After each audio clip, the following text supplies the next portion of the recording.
We are minutes over time, and the referee, Rocky Kasarire, starts the game underway. Sports Club Villa on the cusp, 90 minutes away from winning their 17th title, dressed in all blue.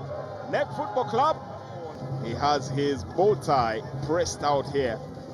He's only waiting to announce the moment that AC Villa have been plugging and pledging and waiting for. And who else but the man, Hakim Tiwanuka, to seal the affirmation.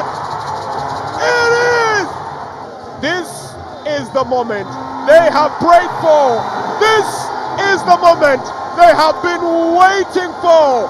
This is the championship.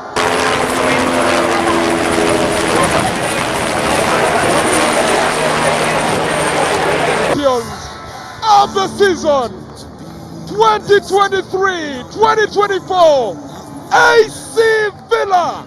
The Jogos are right back in there. Naze kunyumirwa mupiira ekyamazima naze n'okusitula ekikopo kubanga myaka 2 mingi era omupiira gwabadde muzibuko mu kitundu ekisooka ndowooza naddala ku ludda lwa Villa.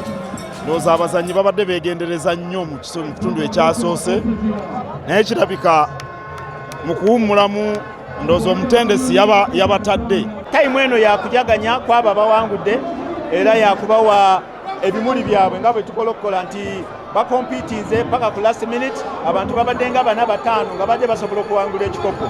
So mu mbeera eyo kibadde competitive nekiteekawo okuvuganya okutuukidde ddala ku ssaawa eno. Abantu babadde ku bunkenke wano, abantu badde batandise n'okukaaba amaziga, abantu badde bakuba amasimu okumanya ebiri ku bisaawa ebirala.